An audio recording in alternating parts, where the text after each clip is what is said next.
into the system that stole their lives from them. And on November 8th, Election Day, although they've lost their jobs, although they've been foreclosed on by the bank, next came the divorce, and now the wife and kids are gone. The car's been repoed. They haven't had a real vacation in years. They're stuck with the shitty Obamacare bronze plan where you can't even get a fucking Percocet. They've essentially lost everything they... A video is making...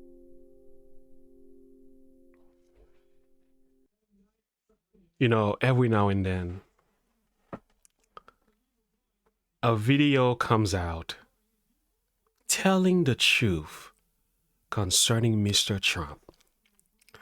I knew I was right. I knew I was right. You know why I was right?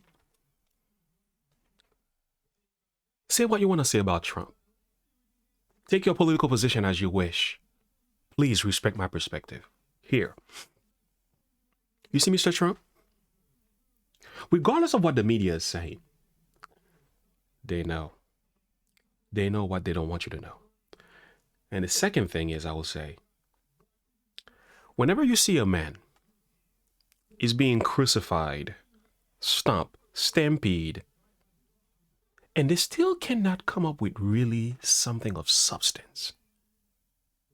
I'm in no way comparing Trump to Jesus, but I'm just saying there's a parallel. You remember Jesus? What they did to him? How they used them? Abused them? Slashed him? Crucified him? Can I tell you what happened as a result? More people believe in Jesus now than ever before. Did you get what I'm saying? I hope you're paying attention to what I'm saying. All right? I'm not making a spiritual application. I'm not talking about characteristics here. I'm just saying the more you whip the man, the more you beat him down, the more you malign his character, is the more people are going to sympathize with him. Read between the lines. I got a video for you today. This one speaks for itself. Michael Moore? Are you kidding? I saw Michael Moore on, what's that guy's show? The atheist. Bill Maher's show? Times with Bill Maher or something. And he was saying some lunatic stuff. Even Bill Maher had to kind of like stop him and call him out on that. But this is a 2016 video. And I'm like, wait, are you serious? This is how some people feels about Trump? You know, Trump has a lot of people who hate him publicly but love him secretly. Now, let's move on. You'll get what I mean in a minute. All right, friends, are you ready for this? Let's now get into the heart of the message. This one is coming from you from the Next News Network. And yeah, they're onto something. I'll tell you that much. Let's check this one out together. A video is making the rounds again online that makes the perfect case for Trump 2024, and it features an unlikely voice. There is no doubt Michael Moore wishes this video didn't exist. I'm Rich Crankshaw. Fight fake news with the truth every day. Arm yourself, tap subscribe, enable notifications, and fight back with Next News Network. Now, at the time, most people thought he was crazy. But as we all know now, he was right on the money. Yes, he was. This is a great example of how liberals just don't get it and are always out of touch with what's really happening in America. Mm-hmm. Now, stay tuned, for the rest of this video to see some amazing prediction, in action. The Western Journal reported using the most unlikely voice, Michael Moore.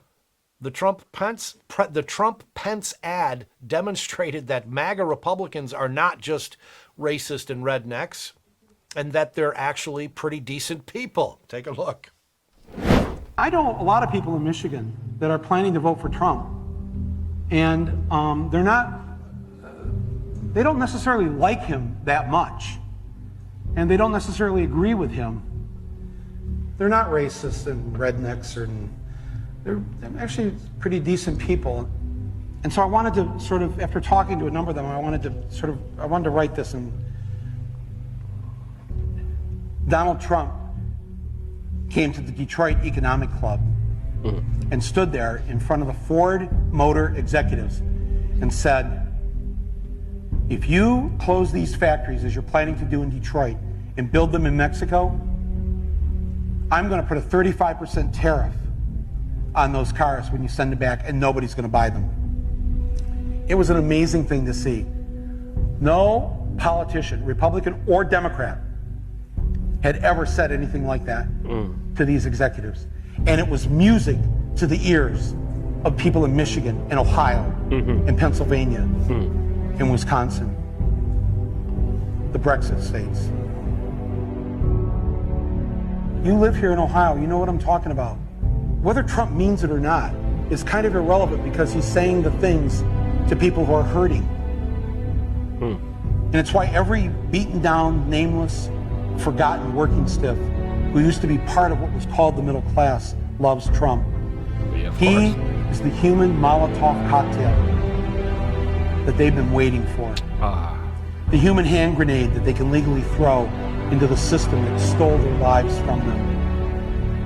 And on November 8th, Election Day, although they lost their jobs, although they've been foreclosed on by the bank, next came the divorce, and now the wife and kids are gone, the car's been repoed, they haven't had a real vacation in years, they're stuck with the shitty Obamacare bronze plan where you can't even get a fucking Percocet. They've essentially lost everything they had, except one thing. The one thing that doesn't cost them a cent and is guaranteed to them by the American Constitution, the right to vote. You go ahead. They might be penniless, they might be homeless, they might be fucked over and fucked up. It doesn't matter, because it's equalized on that day. A millionaire has the same number of votes as the person without a job. One. And there's more of the former middle class than there are in the millionaire class. So on November 8th, the dispossessed will walk into the voting booth, be handed a ballot, close the curtain, and take that lever, or felt pen or touchscreen, and put a big fucking X in the box by the name of the man who has threatened to upend and overturn the very system that has ruined their lives. Donald J. Trump. They see that the elites who ruined their lives hate Trump. Corporate America hates Trump. Wall Street hates Trump. The career politicians hate Trump. The media hates Trump. After they loved him and created him, and now hate him.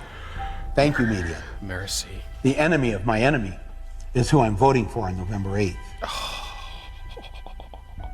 No, he did not.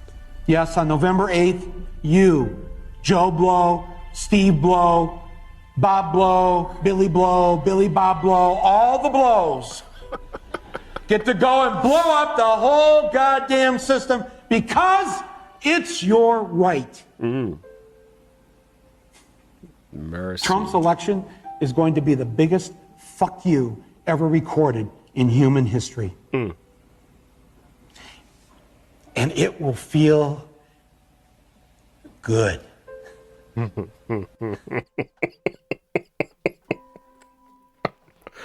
My lord. Are you kidding me? Before I hear the comment from the Next News Network, I told you. Thing is, you know how many people feels this way? Now, I don't know why Michael Moore might have changed his perception over time. I don't know, the blue pill maybe. I don't know what happened. But these sentiments are the sentiments of many Americans. We are tired of the nonsense. All right, I can't curse, so I'm using nice words. We are tired of the crap. It's time for a positive change. Okay? You get what I'm saying? I know you understand me. That was powerful. And people who say Trump's character, Trump's character. You don't understand what people are talking about. People are looking beyond character because they see a solution to the corruption, to all these elitists. They see they are being confronted by a man who's not afraid to take the bull by his horns and rock it. That's what he does. Hate him or love him. Hate him or love him. But you dare not deny the effectiveness of this man's presidency? I can't. Not with a clear conscience. These gurus in office, these censorship warlords. Something gotta give. I'm gonna keep on praying, hoping, first, trusting in God. But I'm gonna vote according to my conscience. Yeah, let them finish. I'm done venting. Yep. You done heard it. Now let's listen to the rest of this video. We don't need to hear that from him. It almost seems fake coming from someone like him, but it sure does help change people on his side when they hear such conviction, because he has influence, and it's kind of strange that he would even go on such an incredibly lengthy rant like that. I mean, I kind of remember that, but it's been a lot longer than I think. I mean, the time has gone by so quick. It's hard to believe it was, 4 or 5 years ago now. 2016 ad that Trump's election team cleverly put together was a compilation of MAGA supporters assembling en masse at various locations, while including leftist filmmaker Michael Moore's voice narrating why Trump had such a considerable following. Every now and then, Democrats like Michael Moore managed to make a valid point that even those on the conservative side can appreciate. Mm-hmm. That's why it's worth revisiting these rare moments to reflect on whether what they said then still holds true today. Mm-hmm. Democrats are rarely credited for their keen insights. However, every now and then, there's a silver lining that begs the question, are these same points more evident today or less? Chances are it's probably more than we realize, since all Democrats have done is wreak more havoc on our country. But until 2024, we can simply enjoy these rare moments of Democrats getting something right and pray that we can hold it together till 2024 and they don't screw it up completely. Mm-hmm. That close. Hey, let's continue this conversation in the comments below. For the Next News Network, I'm Rich Crankshaw. See you at the next report. Let's continue that Boy. This was amazing. This was amazing. I'll tell you one thing. I'm praying for Trump. I'm praying for Trump to win. If it's God's will, it's God's bill. And nobody can stand in the way of that. And I'm praying for that. For a number of reasons. Too much crap. Drain the swamp. Drain it. Drain the swamp. Too many persecutions. Come on, man. How many more committees need to come together in an essence to condemn a single individual?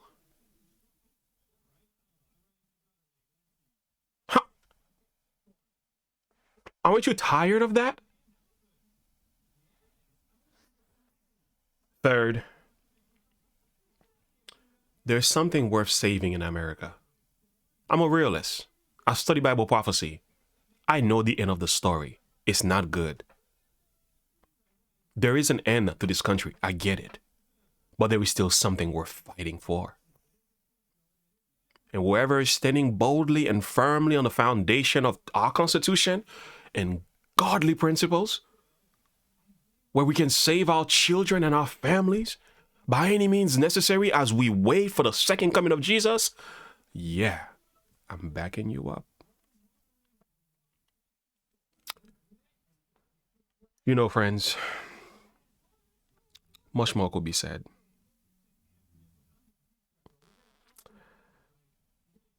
I'm trusting in the Lord, man. I'm trusting in the Lord.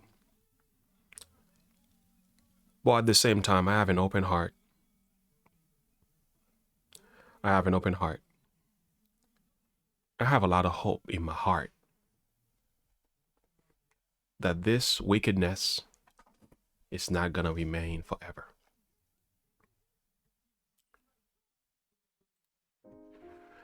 Let me give you a verse and get off this channel. I'm still gathering my thoughts, as you can tell. I'm not saying everything that I'm thinking right now. I think this video speaks a lot of what I'm feeling inside. You get the point, right? You understand me. Even when I don't make a lot of sense sometimes. You guys understand me. That's what I love about you. So you get it. Let me read to you something. 1 Peter 2:17. Honor all men. Love the brotherhood. Fear God. Honor the king.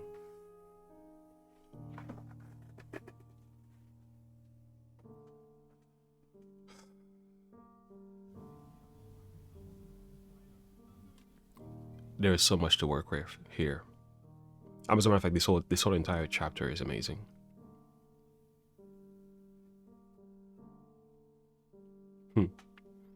Yeah, I would say read this whole chapter. This deals primarily with the Christian life and those who are suffering, how they ought to behave, and how God is going to bless them anyway.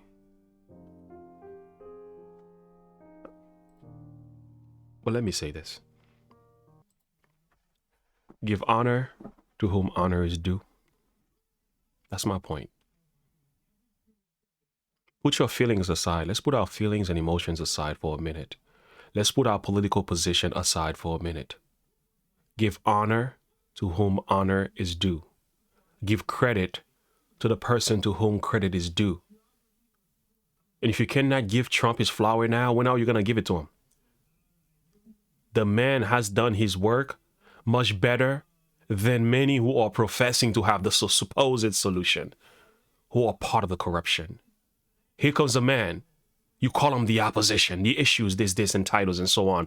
Give the man his flowers, please. Let him smell it while he can. Because to a large degree, he's done his work. We don't expect perfection from the man. Give me a break. I'm not perfect. Only Jesus is. But there is a heart of love and determination to make things right, born from the heart of that man. At least he deserves some respect, some godly respect for that. Enough with the rhetoric. Respect the man because he deserves your respect. Honor because he deserves your honor. Haven't you seen the work? Can't you see how the opposition is behaving? Elam, just allow him back on Twitter. They lose their minds. Why do you think that? Another January 6th committee. Why do you think they're doing that? You think it's because it's really that much of an issue? They're trying to supposedly save us from this enemy? Or is it because the enemy of my enemy is my friend? I'll end it right there. This is powerful. Comment below. Share your thought and perspective with me. I can't wait to hear what you have to say. Until next time, and as always, remember, friends, to look unto Jesus and to live by faith. Have a good one. Bye.